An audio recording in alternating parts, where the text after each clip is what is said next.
On this episode of AV Week, Crestron inks a distribution deal. What does interactive mean after COVID-19? And the milestones we need to hit and watch as we begin recovery. All that and more. Next on AV Week. The network for the AV industry. What are you listening to? This is AV. This is AVNation. This is AVNation. This is AV Week, episode 513, recorded Friday, June 18th, 2021. Simplified AV. Support for AVNation is brought to you by Atlas IED, innovative audio solutions for every business environment, and by FSR. This is AV Week, your weekly wrap-up of audio-visual news and information. My name is Tim Albright. I am your host. With us to discuss the news and information we have gathered this week, a young man who's been very busy at a brand spanking new job, and so I haven't seen him for a minute. Mr. Frank Paticala, welcome, sir.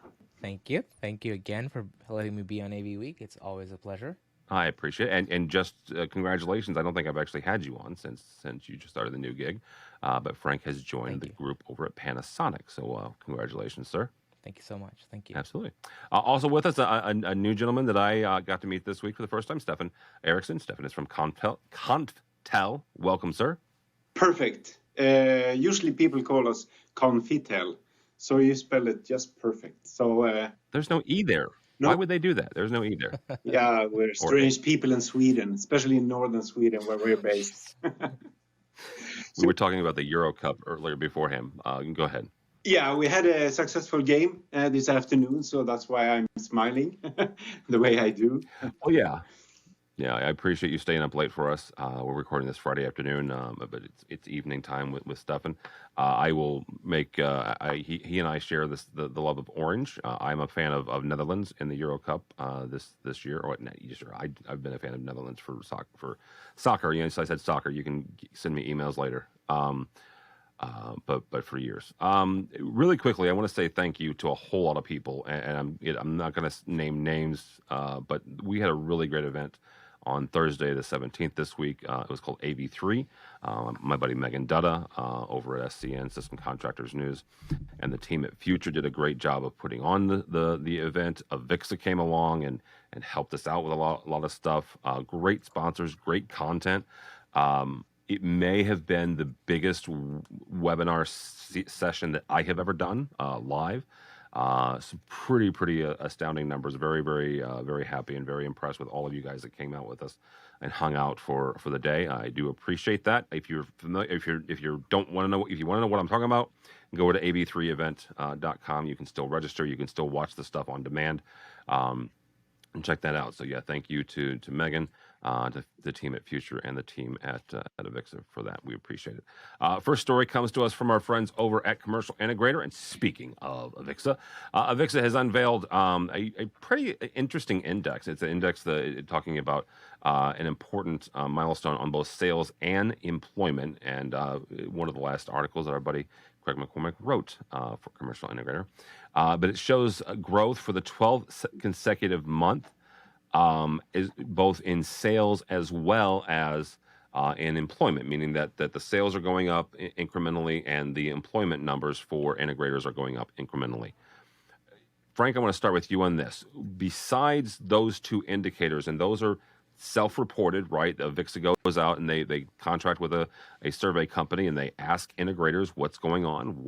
Are they hiring more? Are they seeing more sales? They are self-reporting that yes, we are seeing more sales. We are hiring people back or hiring people again. Besides those two markers, besides those two milestones, what else should we look at as a signal for growth or for contraction?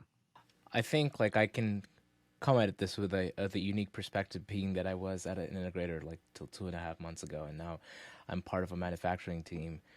The general trend of the market is there's so much of excitement. I think the one word that I'd like to use to describe it is everybody's excited about the possibilities.